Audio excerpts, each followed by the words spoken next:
So when we're talking about energy, the main use that we have for energy is the idea of what's called conservation of energy.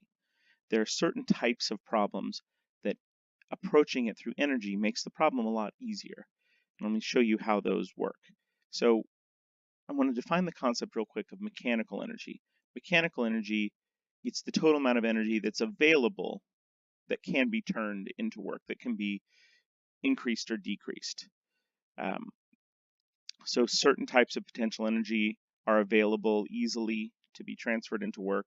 Kinetic energy can be transferred into work. That can be easily transferred in or out of the system. So that's both kinetic and potential. So the way we define mechanical energy is the amount of kinetic energy plus the amount of potential energy.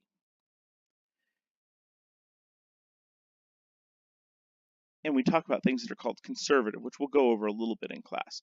Generally, we think of things like friction that are just always removing energy from the system as it's sliding along as non-conservative, but conservative forces are ones where if you go from A to B and then back, the amount of they'll kind of you'll gain energy going one way, lose it going the other, or vice versa. So as a first step, we're going to ignore any non-conservative forces, friction, air resistance, things like that. And we'll look at the total amount of energy being stored in the system, and that should be a constant. So instead of energy being removed from the system, it's being transferred from one form of energy to another.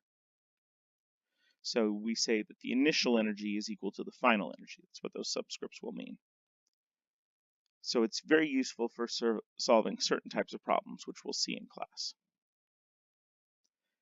Because energy is a scalar and none of the energy equations involve time, time and direction are things that we usually don't solve using conservation of energy.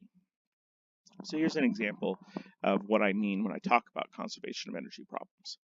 So we take a 5 kilogram rock thrown out at a speed of 10 meters per second from a cliff that's 50 meters high. How fast is it going when it hits the ground? So if you remember this would take a little bit of work because everything's a vector. We know it's moving horizontally at first, and then when it hits the ground, it's going at a different angle. But if we only care about how fast it's going when it hits the ground, we can use energy. And so we take the initial energy is the initial kinetic energy, 1/2 mv squared, plus the initial potential energy, mg, times the height, and that equals 2,700 joules. So when it hits the ground, it's moving with some final speed, and then the final height, the final y position is 0. So E initial equals E final, so E final is just going to be 2,700 joules. And so we have 1/2 m times final velocity squared is 2,700 joules. If you plug in the 5 kilograms to that equation, you're able to solve that the final velocity is 32.9 meters per second. That's a lot shorter problem than what we did when we were solving any of our kinematics equations. So you can see why conservation of energy is very useful in certain situations.